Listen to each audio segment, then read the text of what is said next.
trade just to let I made a couple $1 million last year. Since we bring you an Eastern Conference contest, we're all set to bring you NBA action. This and a look at the starters for the Cavaliers. The forward position, and it's Thompson in at the pivot spot, manning the middle.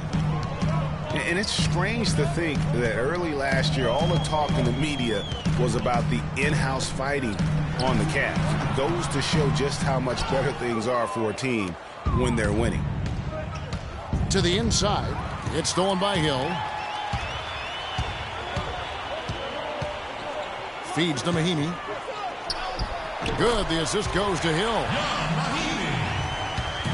Cleveland with the ball. That's a 2 from Smith. Smith's got his second basket. Hill against Irving.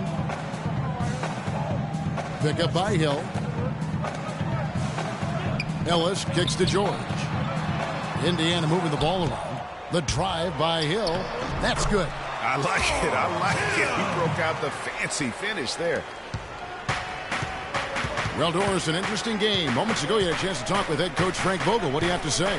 Of course, the conversation veered to the challenge of defending LeBron James. And he said, there's not a lot of good options with him. He can really do it all. I think you just have to try and stay in front of him. And if he gets in close, you have to bring help. And guys, we've seen LeBron really force the issue as far as getting into the lane. We'll see how they do. And thank you for that, Doris. Here's LeBron. The Pacers making the shot. That's good. And he's starting to get what he wants here early and often. Nice move. Pacers have gone 3 of 4 from the field to start out the game. And stolen by Kyrie Irving. Plays it in off the breakaway. Irving's got his. From the only way he gets it done. He's got all kinds of tricks up his sleeve. Here's Mahinmi. And he makes no mistake on the slam dunk. Oh, Maestro, he is so good at making those lead passes, like conducting an orchestra. And for LeBron James, a remarkable step. Greg, he had increased his field goal percentage for 7 consecutive seasons going into 2014. Yeah, a steep decline last season, though, back below 50%. Was it just the challenge of new teammates and a new system, or the mileage he's accumulated? This season may start to answer that question. Shot clock at 2. George, no good. The shot's there for him, and he's got to take it. I don't care if he doesn't convert. That's a shot he has to continue to take. And it looks like he might just be on his A game today, Clark. And you know, with LeBron, he's played over 40,000 career minutes. He's played more than Larry Bird did his entire career. More than NBA Iron Man Andre Miller as well. And those miles take their toll. How about the passing? They are moving the ball without any thought, without any individual agendas. Yeah, and it's really fun to see that kind of unselfishness. Really hard not to appreciate all the assists they've racked up. Love can't hit. And for LeBron, last season, the longest injury absence. If he can keep healthy, he can play for a long time at a very high level. You can't came off a good screen, but still, as a defender, you got to do a better job. Smith kicks to Love. On the wing, Irving. And it's off the back rim, no good. You know what? You just cannot get much better of a look than that one. Exactly. I mean, no way you expect him to miss that shot. Now here's Irving. Paul George unable to get his shot to go. Back to Irving. Love wide open. He fires. Good, and the assist goes to Irving. 1:39 left in the first quarter of the game.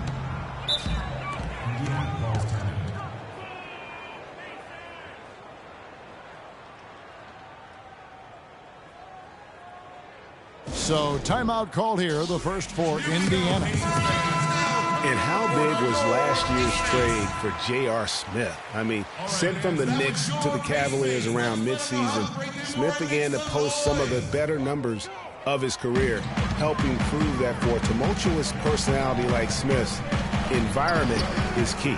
So Indiana ends up with a new group on the floor. And Shumpert kicks to Mozgov. The 3 from LeBron. No luck. So Indiana will take it the other way. J.R. Smith playing alongside LeBron and Kyrie last season. He knew he had a chance for a ring. You know, Clark, he played like it most of the time. He sure did. I mean, instead of having to create offense, the offense was created for him, served up perfectly for him, and all he had to do was knock down open jumpers, and as a result, his shooting percentages rose after the trade. The Pacers shooting their first free throws of the game. And really, they haven't been able to differentiate themselves from the free throw line on the season at about 76%. You know, the Pacers ended up in 4th place in the Central Division last year, guys, and that's not quite what they were used to after taking the division the previous 2 years and getting to the Eastern Conference Finals in the playoffs. Now here's Shumpert. LeBron James on the wing.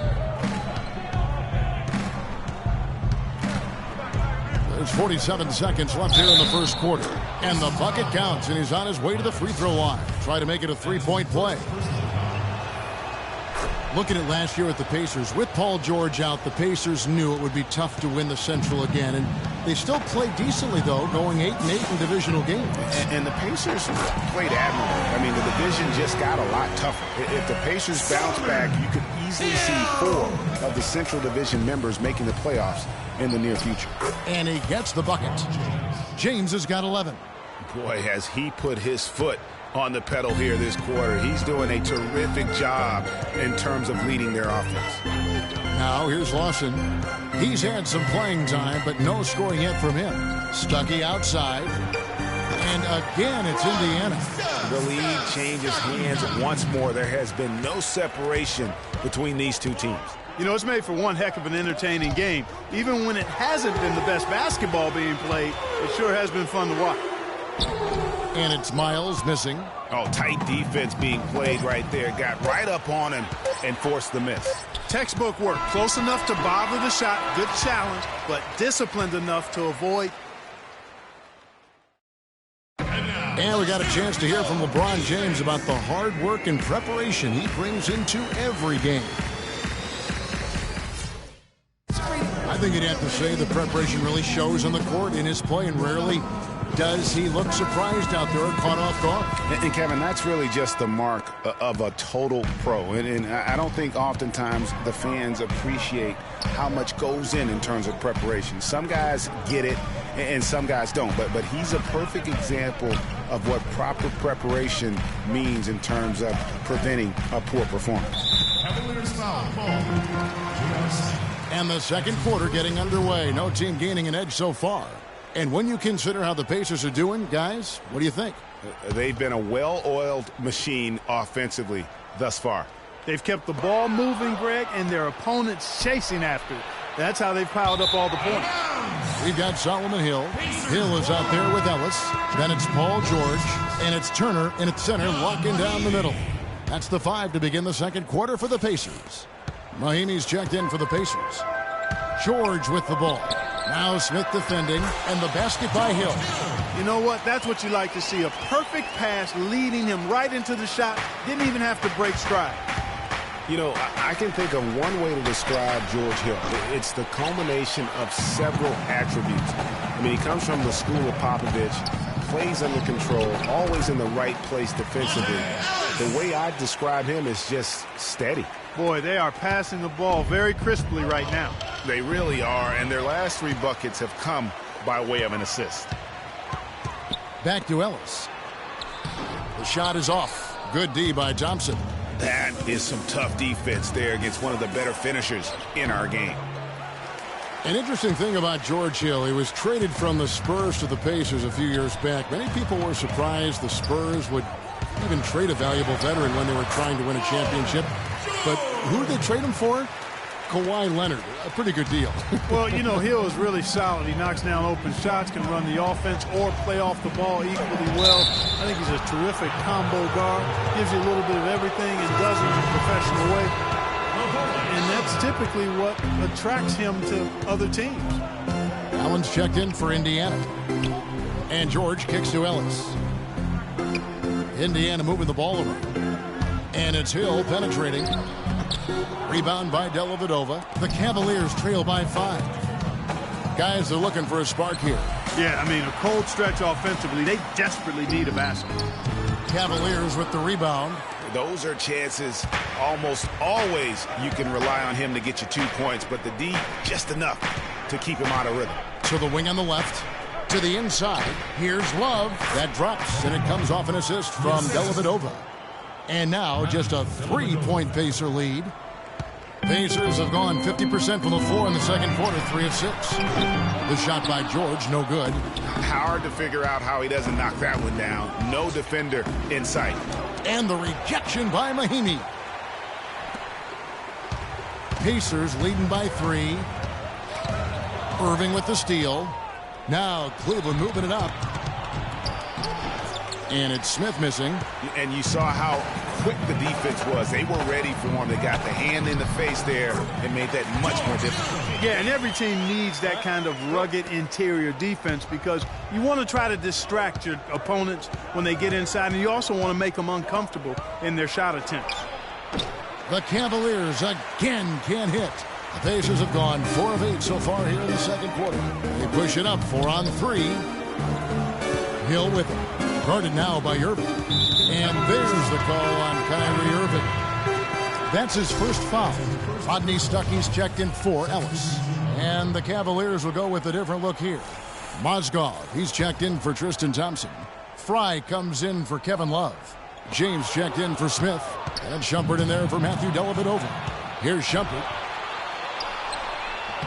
Hill pulls it in. Indiana leading. You know, for the Pacers last season, with Paul George being out for most of the season, they knew it would be a struggle. They would go into lengthy dry spells that made it hard for them to keep pace in the East, in part because they missed Paul George's all-around brilliance and his offense. As for those dry spells you mentioned about the Pacers, G8, they had a number of long losing streaks last season. Yeah, as a team, they had 4 different losing streaks of 6 or more games, and they got hot at the end. Season-high win streak of 6 to stay playoff relevant. It was just too little, too late compared to their losing streaks earlier in the year. Looking at who's out there now for the Pacers. Hill comes in for Mahinmi, and it's C.J. Miles in for George. Pacers leading by 7. From deep, Miles. Good. The assist goes to Hill. Not too much respect shown to him by the defenders. Cavaliers timeout. So timeout call here. The first for Cleveland. And guys, no doubt George Hill had it rough last season. He missed the first 28 games with that left knee injury. Came back for 5, then missed another 11 games before his season got going. But you know what? He had one of his most productive years from that point on. And Indiana making a change here. Lawson's checked in. And here are the Pacers now. They're on a 13-4 run. Allen dishes to Miles. So he gets the whistle. Contact on the way up and 2 shots coming up. And getting back to George Hill, what a second half of the season he had. He tore up several key categories, Clark. Yeah, he was bogged down by injuries early in the season. Came back to average career highs in points, rebounds, and assists, partly because he was finally treated and looked to as a go-to guy, and he thrived in that role. Well, one thing about Ty Lawson is he's very good at attacking the defense. Gets inside without a problem and knows how to set up teammates. And now it's Hill running. He can go all the way. Shot's good. Hill's got 5 now. And an important part of every team's game, a look at